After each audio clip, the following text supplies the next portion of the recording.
এই বছর আমি হোলিতে বাবার বাড়িতে ছিলাম। আর বাবার বাড়ির পাশে এই জেঠির বাড়িতে কুল গাছটা আছে।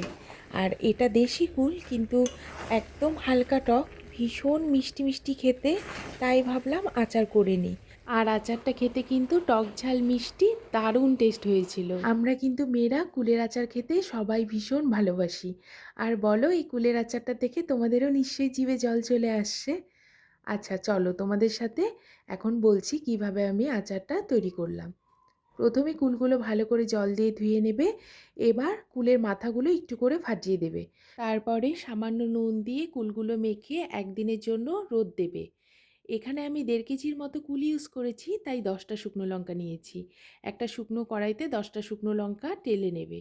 2 চামচ গোটা ধনে, 1 চামচ গোটা জিরে আর হাফ চামচ মৌরি নিয়ে সেটাকে কিছুক্ষণ ধরে একদম জাল কমিয়ে সেটাকে টেলে নেবে।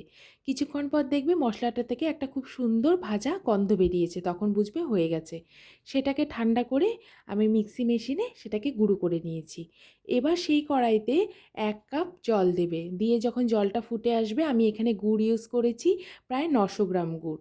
গুড়টা কিছুক্ষণ ধরে ফুটিয়ে নেবে। কিছুক্ষণ পর দেখতে পারবে গুড়টা দিয়ে এরকম বাবল বাবল উঠে গেছে, তখন বুঝবে গুড়টা হয়ে এসছে। আর আরেকটা পদ্ধতি দেখাচ্ছি। একবার নিয়ে এই যে আঙ্গুল দিয়ে এরকম করে দেখবে এরকম একটা হালকা সুতোর মতো হচ্ছে, তখন বুঝবে গুড়টার পাক হয়ে গেছে। আমরা যখন নাড়ু তৈরি করি তখন একটু বেশি পরিমাপে গুড়টা পাক দিতে হয়, কিন্তু কুলের ক্ষেত্রে হালকা পাক দেবে। এবার কুলগুলো দিয়ে গুড়ের সাথে মিক্স করে নেব। একদম লো ফ্লেমে 15 মিনিট ধরে কুলগুলো গুড়ের সাথে মিক্স করতে হবে। আর দেখবে কুলের রঙটা আস্তে আস্তে চেঞ্জ হয়ে ব্রাউন কালার হয়ে এসছে।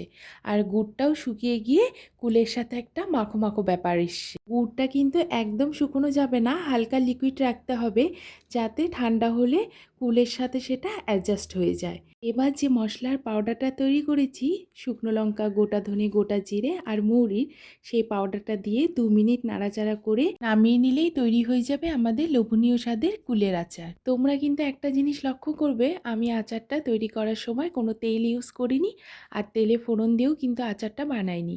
আমি নর্মালভাবে বানিয়েছি। আর জানো তো, প্রত্যেক বছর আমি এইভাবেই কুলের আচার বানাই। আর গোটা একটা বছর ধরে আমি ফ্রিজে রেখে এই আচারটা খাই।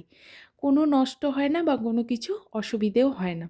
তোমরা একবার এইভাবে নর্মালি বানিয়ে দেখো, কোনো দিনও নষ্ট হবে না। আর ফ্রিজে ভালো করে এয়ারটাইট কন্টেনারে রেখে দেবে। আমি শুনেছি তেল ছাড়া আচার বানালে বেশি দিন থাকে না, নষ্ট হয়ে যায়। কিন্তু তোমরা একবার বিশ্বাস করে এইভাবে বানিও, দেখবে 1 বছর কন্টিনিউ থাকবে। আর আমার এই রেসিপিটা তোমাদের ভালো লাগলে একটা লাইক, কমেন্ট, শেয়ার করে দিও। বাই।